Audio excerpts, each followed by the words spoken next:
반갑습니다. 송규준입니다. 일전에 제가 대한민국 정치판을 보면서 한 편의 드라마를 보는 것 같다 이렇게 말씀을 드렸는데요. 악역은 이미 있는 상태이죠. 드라마에서도 보지 못할 정도로 상상을 초월하는 악역은 이미 있습니다. 그리고 이 대개 드라마라는 게 결말쯤으로 가면은 막장으로 치닫지 않습니까? 현재 대한민국 정치판도 딱 그래요. 대선이 다가오면서 점점 정치가 막장으로 가고 있습니다. 오늘 제가 영상을 통해서 좀 얘기해보고자 하는 사람이 몇 사람이 있습니다. 첫 번째가 이낙연이고요. 그리고 두 번째가 김어준인데요. 원래 두 사람 사이가 예전부터 좀 좋지 않았습니다. 그런데 이번에 김어준이가 선을 넘어도 한참 넘었습니다. 어떻게 선을 넘었냐? 심지어 김어준이가 민주당 경선 자체를 부정하는 그런 발언을 했다고 합니다. 그것 때문에 지금 이낙연 측에서는 난리가 났다라고 하는데 한번 봐야 되겠습니다. 도대체 김어준이가 이번에는 어떤 식으로 선을 넘은 것인지, 민주당 경선에 대해서 무슨 말을 한 것인지 같이 한번 보시죠. 자, 최근에 나오고 있는 여론조사 결과를 보시면은 대부분이 윤석열 후보가 유리한 것으로 나오고 있죠. 한두 군데에서 그런 것이 아니라 대부분의 여론조사가 다 그렇습니다. 딱 한 곳만 제외 놓고 바로 김어준 씨가 있는 TBS 여론조사만 좀 다르죠. 자, 이번에 TBS가 내놓은 여론조사 결과는 어떻게 된 것인지 이재명 후보가 역전한 것으로 나왔습니다. 사실 이 여론조사에서는 이미 예전부터 계속해가지고 이재명 후보가 상승세인 것처럼 그런 결과가 나왔었는데요. 아무리 생각해도 이해가 안 되는 겁니다. 여론조사는 기본적으로 경향성을 따지는 것인데 왜 하필이면 김어준 씨가 있는 저 여론조사에서만 저런 결과가 나온 거냐. 더 놀라운 것은 같은 날 나온 여론조사를 보더라도 윤석열 후보가 압도하는 것으로 나왔거든요. 물론 이제 김어준 씨가 있는 TBS에서 내놓은 여론조사다. 그것만 놓고 보더라도 얼마나 저 여론조사가 신빙성이 없다라는 뜻입니까? 그래도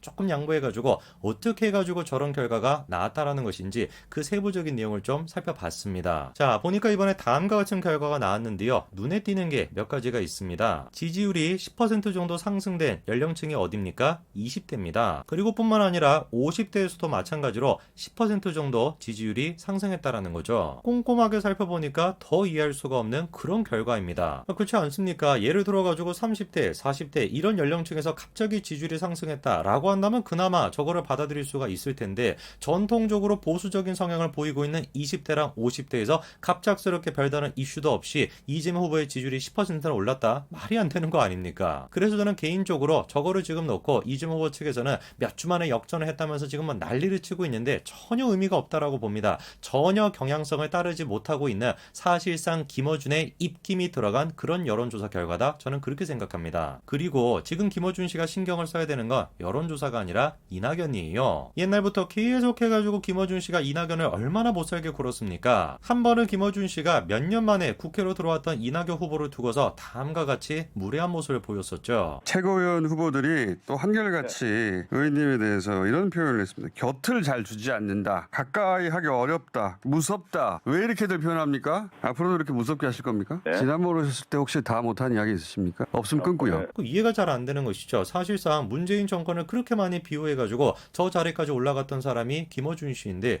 왜 도대체 친문 세력이라고 할 수 있는 이낙연에 대해서 저렇게까지 무례한 모습을 보이는 걸까? 답은 뭐였습니까? 이재명한테 가기 위해서였던 거죠. 어떤 분들은 또 이상하다라고 생각할 수 있습니다. 아니 이재명이라고 한다면 반문인데 어떻게 해가지고 이재명 쪽으로 김어준이가 갈 수가 있냐? 왜냐면은 지금까지 김어준 씨가 보여줬던 모습이 뭐예요? 친문 그 자체 아니었습니까? 사실 그런데 제가 보는 김어준 씨는 친문도 친노도 친이도 아무것도 아닙니다. 우선 일단 친노 친문만 놓고 보더라도 친노라고 하는 사람이 이런 얘기를 할 수가 있겠습니까? 아무리 노무현 전 대통령에 대해서 악감정을 가지고 있는 사람이라고 할지라도 적어도 친노라고 한다면 대놓고 저런 얘기 못하는 거죠. 그래서 제가 보는 김어준 씨의 정체는 뭐냐? 한마디로 얘기해서 기업가입니다. 기업가. 그러니까 혹시라도 지금 영상을 보시는 분들 중에 문재인 대통령 좋아하고 노무현 전 대통령 좋아하시는 분들이 계신다라고 한다면 그 이유 때문에 김어준 씨를 응원했다. 대단히 착각하고 계시는 거예요. 김어준 씨한테는 친노, 친문, 친이 이런 게 아무것도 중요하지 않습니다. 철저하게 저분은 기업가이기 때문에 되는 쪽으로 붙는 사람이에요. 왜 도대체 김어준 씨가 친문이 됐겠습니까? 문재인 후보가 대통령이 될 것 같으니까. 그렇게 친문이라고 하는 김어준 씨가 왜 그러면은 친문 쪽인 이낙연이 아니라 이재명으로 갔겠습니까?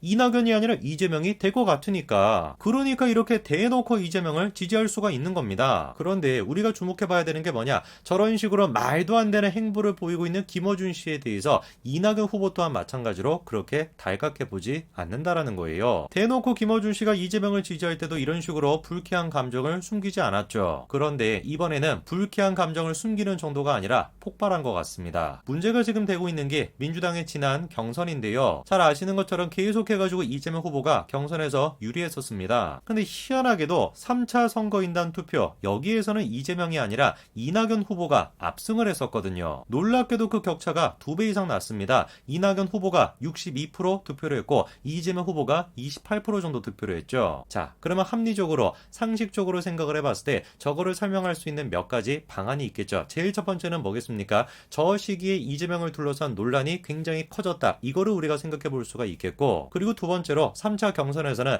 당원들뿐만 아니라 비당원들, 이재명 후보에게 반감을 가지고 있는 비당원들도 많이 참여를 했기 때문에 그래서 이낙연 후보가 이길 수가 있었다, 이렇게 우리가 생각해 볼 수 있겠죠. 그래서 그때 당시 나왔던 얘기가 뭐냐, 역선택이 존재를 했을 거다, 이 정도로 해석이 됐습니다. 아니 그런데 이제 와가지고 역선택이 됐거나 뭐가 됐든지 간에 3차 경선에서 이낙연이 어떻게 이길 수가 있었는가, 그거를 따지는 것 자체가 무의미한 일이죠. 왜? 이미 경선은 다 끝났고 이재명으로 대통령 후보로 결정이 됐으니까 그 원인을 따진다라는 것 자체가 이낙연 측에게는 치욕스러울 수밖에 없는 겁니다. 마치 뭔가 부정한 방법을 쓴 거 아니냐, 이런 식의 뉘앙스가 깔려있기 때문에. 근데 그거를 누가 지금 해주고 계시냐, 김어준 씨가 하고 계시는 거예요. 놀랍게도. 그리고 승리한 원인이 뭐라는 겁니까? 신천지 때문이라는 겁니다. 신천지. 당연히 그러니까 이낙연 측에서는 반발할 수밖에 없는 것이고 바로 이렇게 입장문이 나왔죠. 제가 좀 고민을 해봤습니다. 선거가 지금 코앞에 다가왔는데 왜 김어준 씨가 저렇게 긁어부스럼을 만드는 것일까? 이낙연 후보 가만히 두면 되는데 왜 괜히 저렇게 나서가지고 자극을 하는 것일까? 그런데 이유가 있었던 거죠.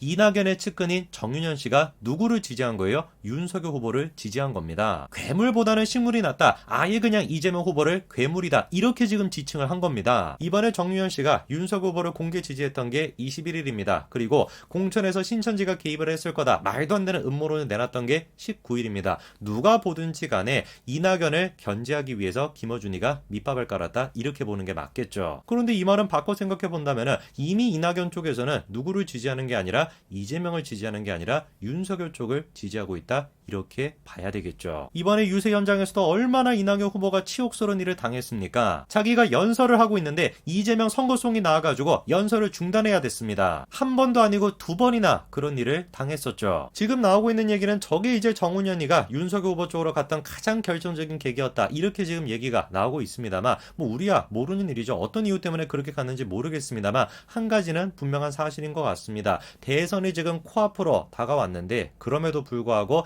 이낙연과 이재명 양파의 갈등이 아직까지도 끝나지 않았다라는 거, 이거만큼은 분명한 것 같습니다. 우리로서는 어떤 측면이 됐든지 간에 좋은 거겠죠. 지난번 재보궐선거에서도 그렇게나 활약해 주시더니 이번 대선 또한 마찬가지로 김어준 씨가 활약해 주고 계시는 것 같습니다. 이쯤 되면은 김어준 씨도 사실은 이재명을 지지하는 게 아니라 윤석열 후보를 지지하고 있는 거 아닌가, 이렇게 보는 게 맞지 않을까 싶네요. 여기까지 말씀드리겠습니다. 감사합니다.